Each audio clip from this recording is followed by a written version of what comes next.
Area 51 से एक unknown caller ने radio show host Art Bell को शो के दौरान कॉल की और वो हद से ज़्यादा घबराया हुआ था और ख़ुद को एरिया 51 का एक्स एम्प्लॉई बताता था। उस शख्स ने आर्ट बेल को चंद हैरत अंगेज़ राज बताना शुरू ही किया था कि अचानक सैटेलाइट ट्रांसमिशन बंद हो गई और उस शख्स से राब्ता टूट गया। मगर 7 महीने बाद उस शख्स की दोबारा कॉल आई।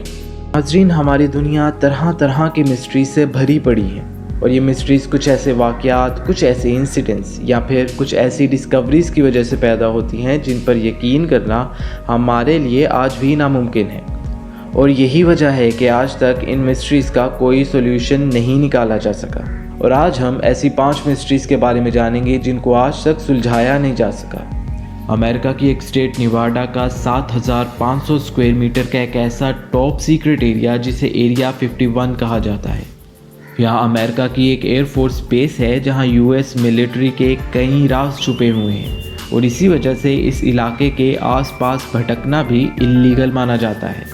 जिन लोगों को यहाँ किसी काम के लिए लाना होता है उनकी पहले टॉप लेवल पर सिक्योरिटी चेक की जाती है और उसके बाद लॉस वेगास से एक स्पेशल जहाज़ में बिठाकर लाया जाता है। उस जहाज़ की खिड़कियों से बाहर कुछ नज़र नहीं आता और इन बातों की वजह से वहाँ के लोगों में बहुत सी कहानियाँ जन्म लेने लगी हैं। वहाँ के लोगों का ये मानना है कि वहाँ यूएस आर्मी उन यूएफओज़ पर रिसर्च कर रही है जो माजी में यहाँ गिरे थे। और कुछ थ्योरीज़ के मुताबिक ये भी कहा जाता है कि एरिया 51 में टाइम ट्रेवल, टेली ट्रांसपोर्टेशन और एलियन से कांटेक्ट करने पर रिसर्च और एक्सपेरिमेंट भी किए जाते हैं। यहाँ तक कि कुछ लोगों का ये भी मानना है कि 1969 में चांद पर लैंडिंग की शूटिंग एरिया 51 में की गई थी। अब सवाल ये है कि एरिया 51 में ऐसा क्या राज छुपा है जो अमेरिका की गवर्नमेंट लोगों से छुपा रही है। और लोगों में इस मामले को लेकर क्यूरियोसिटी उस वक्त बढ़ गई जब 1997 में एक आरजे को एक कॉल आई। कॉल करने वाला शख्स हद से ज़्यादा घबराया हुआ था और ख़ुद को एरिया 51 का एक्स एम्प्लॉई बता रहा था। उसने बताया कि उसकी जान को ख़तरा है और वो जो बताने जा रहा है उसे गौर से सुना जाए। उसने बताया कि उसकी जान को ख़तरा है और वो जो बताने जा रहा है उसे गौर से सुना जाए।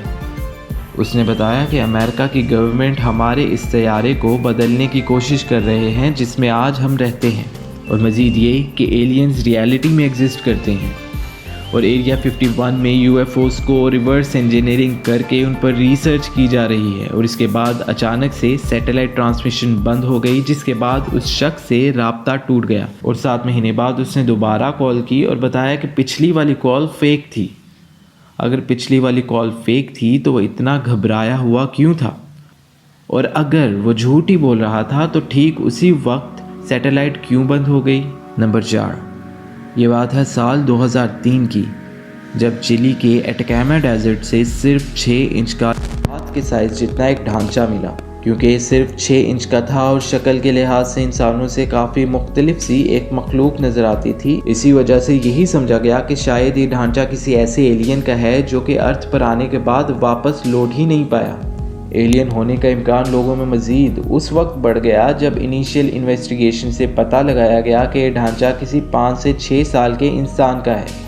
मगर उसका छोटा सा साइज़ देखकर यकीन करना बहुत मुश्किल था, क्योंकि 5 से 6 साल का इंसान इतना छोटा कैसे हो सकता है, और ढांचा भी ऐसा जिसकी तमाम हड्डियाँ साबित और एक दूसरे से जुड़ी हुई थी, यहाँ तक कि उसके दांत भी जुड़े हुए थे। उसको अगले कई सालों तक एलियन ही समझा जाने लगा। मगर 2013 में उस पर डॉक्टर की एक टीम ने रिसर्च शुरू कर दी और सब सैंपल्स लेने के बाद मालूम हुआ कि यह ढांचा करीबन 40 साल पुराना है और ये ढांचा किसी एलियन का नहीं बल्कि इंसान का ही ढांचा है जो पैदा होने से पहले ही मर गया था। मगर उसकी उम्र 5 से 6 साल के इंसान जितनी कैसे हो गई ये अभी तक एक मिस्ट्री है।